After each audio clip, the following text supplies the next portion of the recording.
Hi Capricorn! Kamusta? Ito po si Divine Tarot 888 para sa yung General Tagalog Tarot Reading Kapalaran ngayong December 2025. Kamusta kayo guys? Comment present para alam kong nanonood kayo. So, tingnan natin ang energies connected sa'yo ngayon sa love life mo. So, Capricorn, merong person dito na gusto kanyang i-surprise kasi namimiss ka niya.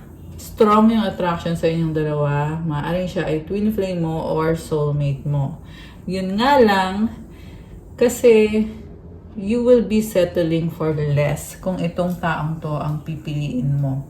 Kasi hindi niya mabigay-bigay sa'yo kung ano yung talagang deserve mo.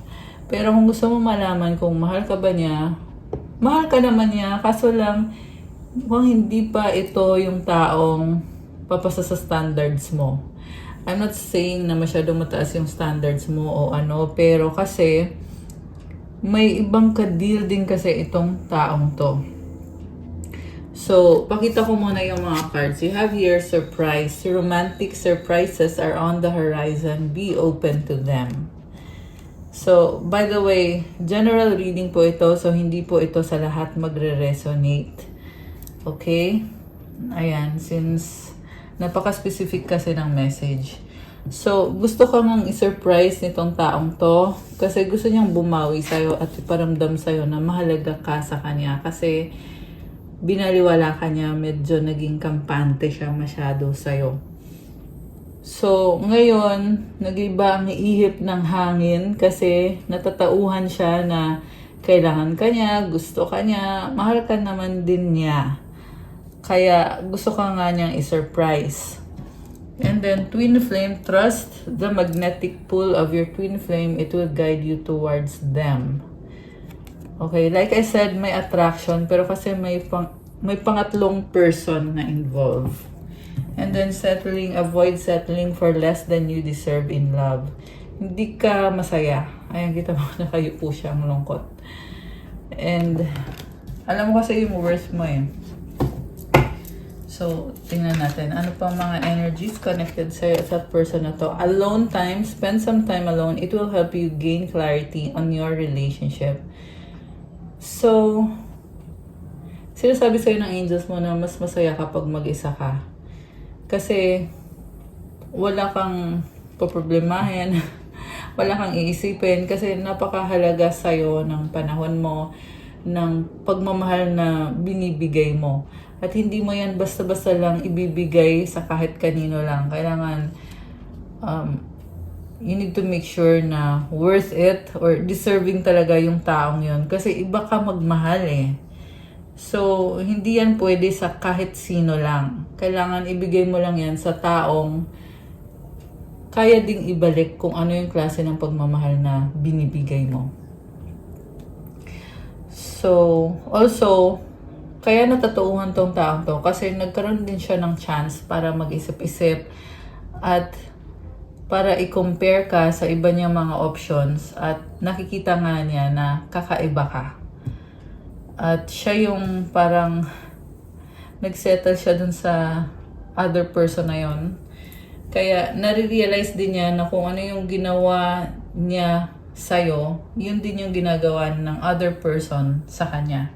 Na binabaliwala siya at hindi niya nararamdaman yung tunay na pagmamahal doon sa other person na yon. And instead sa'yo niya nahanap yung klase ng pagmamahal na totoong pagmamahal. Okay, and then you have closure. Not all connections are meant to be. Accept closure. Ngayon kasi nasa point ka na gusto mo na isarado ng tuluyan yung pintuan na yan para dumating na sa buhay mo yung tamang tao. Yung taong magiging forever mo na talaga. Yung taong kaya kang ipaglaban at magbibigay ng stability sa'yo.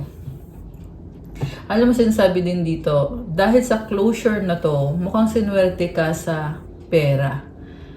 Kasi nagbukas yung mga financial opportunities para sa'yo, Capricorn. So, huwag kang manghinayang na tinalikuran mo itong taong to, tinapos mo yung connection ninyo, at ngayon, ito, you are very independent, mag-isa ka, At ayun na nga, nagbubukas kasi yung mga opportunities dahil sinarado mo yung isang pintuan.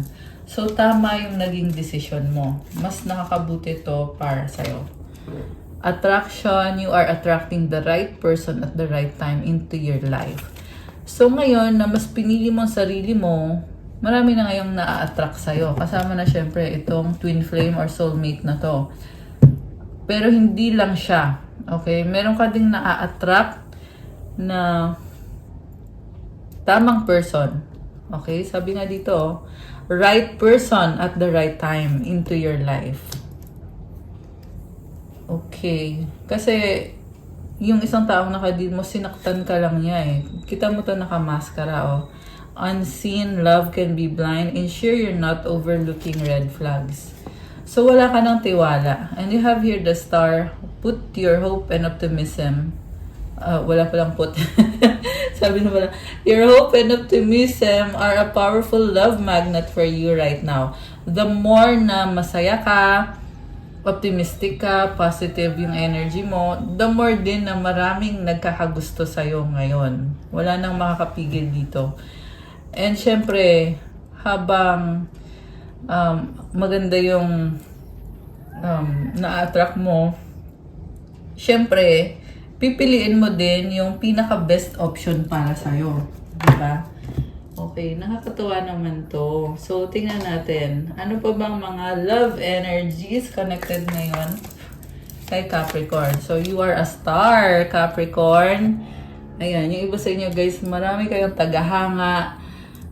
Baka celebrity or something na nasa spotlight ka. Okay, so we have true love. This is the romance of a lifetime.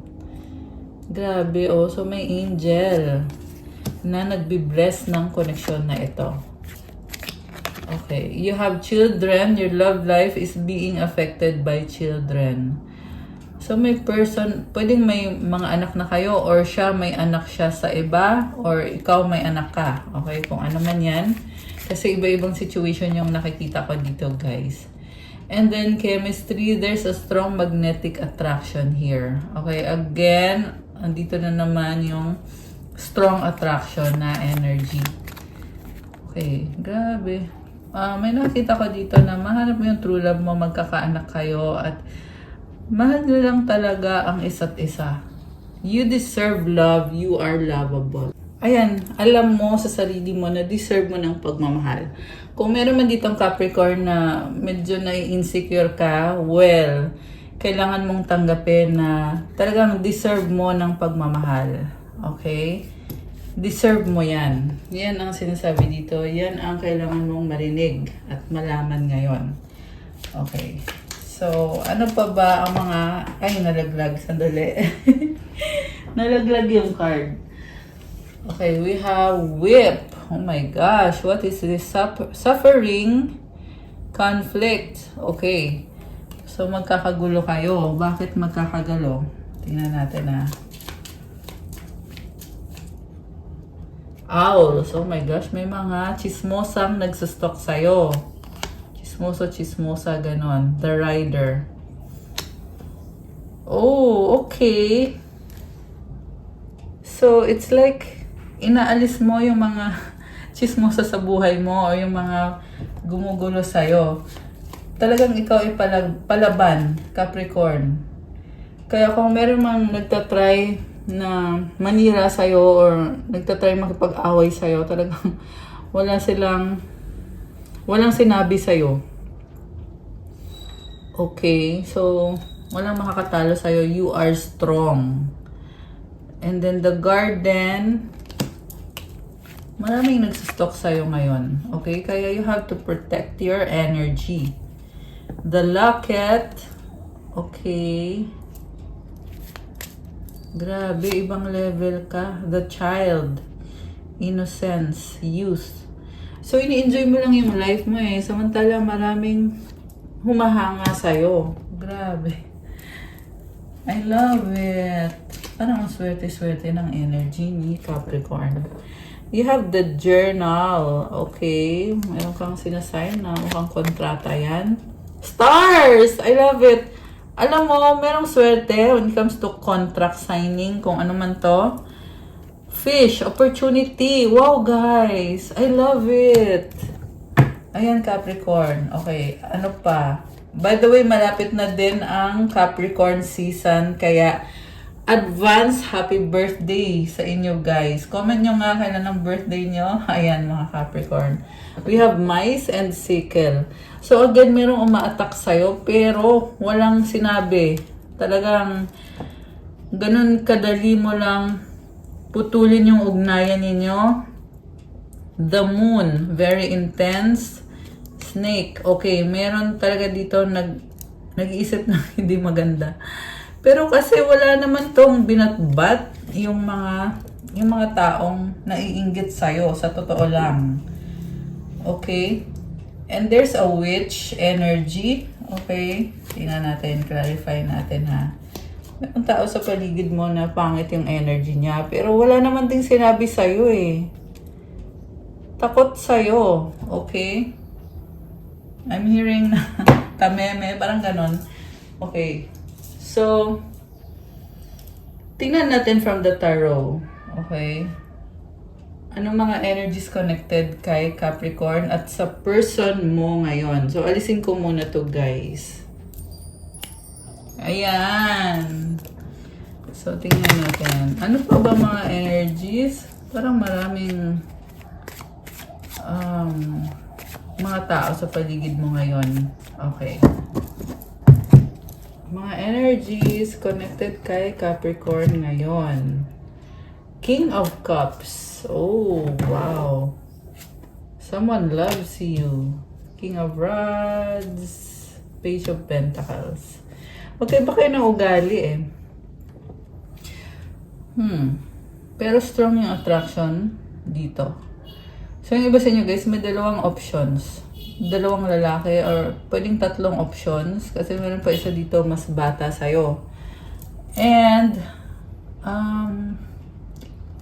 okay, ano pa ba? Tingnan natin. Oh, Four of Wands and Justice. Guys, magkakatuluyan kayo. Merong kasalan na lumabas dito sa cards. Okay? Wow naman! Kinilig naman ako. Okay. So, sa bottom of the deck, oh my gosh, the Lovers. Takpan natin. Walang suot. So, with this Lovers card, ito yung soulmate mo. Okay? Merong kasalan. Guys, ayan, Hierophant. Double confirmation. Magle-level up itong connection na to. Ayan, nakakaloka. So, ayan, kung sino tong Capricorn na nasagap natin, there is this person na magpapakita sa'yo ng totoong pagmamahal. Sobrang passionate siya sa'yo. And mag-offer siya sa'yo ng love, kind of love na very unconditional. May nakita din ako magkakaanak. Okay, merong isang anak na lalaki. Ayan, hindi naman din yan sa lahat magre-resonate. Pero merong energy na yan dito. So, wow naman. Nakakatuwa naman to. Alam mo kung bakit humahanga sa'yo itong person na to, Capricorn? Kasi nakikita ka niya as marami kang pangarap sa buhay. Medyo emotional ka. Pero you are strong. Okay, with the King of Cups, kinakaya mo lahat ng mga pagsubok kasi may mga pangarap ka at gusto mong maabot yung mga pangarap na yon. Kaya humahanga siya sa'yo, nakikita niya yung lakas mo and this is a solid na partnership and marriage na nakikita ko. So, andito yung justice. So, there will be balance and fairness and pasensya na may maingay sa labas. So anyway, ayun guys. Wow, nakakatawa naman to. Grabe. Parang wala na akong masabi. So, kailangan na natin tapusin tong magandang reading na to. Okay, anong outcome? Queen of Cups and the Three of Pentacles. You will be building a partnership with this person. And there's someone on your energy. Five of Cups. Na itong taong to, meron siyang may mga pinagdadaanan siya emotionally, pero kinakaya niya. At this is also someone na sobrang nagkikare sa'yo at nakita ko magtutulungan kayo kasi marami din siyang maibibigay sa'yo na tulong. Ayan. So, pwede ding ikaw to na meron kang mga tao sa paligid mo na natutuwa sa'yo kasi may partnership kayo. At nakikita ko na masaya ka sa ginagawa mo kahit yung feeling mo dito. Feeling mo parang ang hirap, feeling mo parang sobra kang nagsastruggle, lalo na yung involved sa career or stability or sa work mo, or meron dito building something, pwede yan sa bahay, meron ginagawa. So, oo, mahirap, hindi madali, pero sinasabi dito, it's a blessing at the same time. You are protected, you are safe, and you're going through a transformation, and sa dulo, you will be better, okay? Kasi you are taking care of yourself, and nagbo-bloom ka eh. Dito si Queen of Pentacles. So, lumilevel up ka. So, ang message para sa'yo, be patient with yourself. Kasi, andyan lang yung blessings para sa'yo at lalo ka pang binibless, Capricorn. So, the last cards is itong Ace of Rods and the Six of Cups. Grabe, this is a soulmate connection and merong bagong simula sa inyo nitong soulmate na ito. Yung iba sa inyo guys, merong gustong magkaanak. Okay? Ayan. Or, ayan, kasi merong energy ng bata. So, pwedeng isa or dalawa yung anak nyo or magiging anak nyo. Okay. Anong advice galing sa mga angels ni Capricorn? Nakakatuwa naman. Sobrang good vibes yung reading for you this time.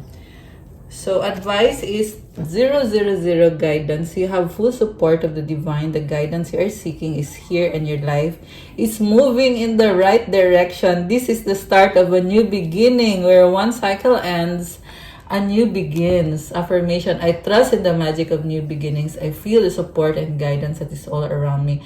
I-claim mo na to, Capricorn, kasi sobrang kang sinusuportahan ni God, ng mga angels mo. And may mga signs na pinapakita sa'yo. Nasa tamang direksyon ang buhay mo. Grabe, I love it. May bagong simula para sa'yo. Nagtatapos ang isang cycle, nagbubukas ang isang cycle. Okay, isa pa nga kasi ang ganda. Okay, 12 duality. Within you are shadows of dark and beams of light. The divine is reminding you to embrace the duality that is your individual spark. The spark is being ignited and is ready to illuminate the path ahead. Ayan, Capricorn. So, there's sort of balance or binabalanse mo. And magpatuloy ka lang kasi merong spark eh. There's so much passion. And sa energy mo, ayan, sobrang kang passionate ngayon sa energy mo. Affirmation, I fully embrace who I am and allow change where it is needed. I trust the duality within me. So, may pagbabago. Okay, last one. Grabe! 888 abundance. I love it. Comment, claim abundance.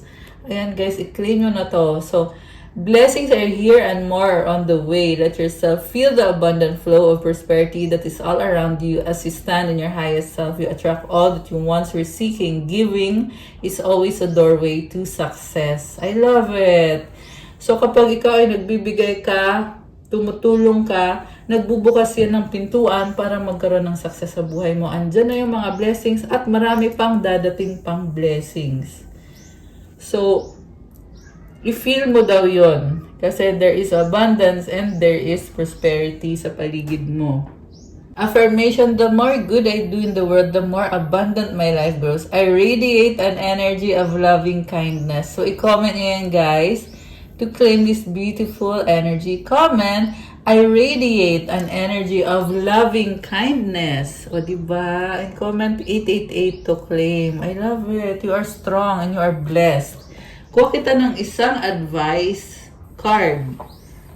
Okay, advice card for Capricorn. Okay, ito. Oh, mistakes. Oh, ito din sa ilalim mo. Abundance ulit. So, sabi dito, allow me to know it's okay to make mistakes. Let me always take care of the inner child so he or she feels love no matter what. So, walang taong perfecto. Minsan nagkakamali. Pero, okay lang yun. Ang mahalaga ay inaalagaan mo pa rin ang sarili mo at mahalin mo daw ang sarili mo, Capricorn. Kahit anong mangyari. Kasi deserve mo ng pagmamahal. So, Divine Beloved, please show me how to feel fully deserving to receive. I release my ego's plan and open to being a vehicle for abundance. So, maaring hindi mangyari exactly kung ano yung hinihiling mo, pero wag mo daw ipilit. Surrender everything. I-release mo daw yan. Kasi ego yung nagsasalita. So, i-release mo yung ego na yan. Buksan mo yung sarili mo sa abundance. Kasi andyan na ngayon yung abundance. At marami pang dadating na blessings. So, be ready para tanggapin yung mga blessings na yan. Ibig sabihin, i-appreciate mo at i-enjoy mo lang. Kasi marami pa talaga ang dadating. Ito na yung new beginning para sa'yo. Kaya i-claim mo na yan.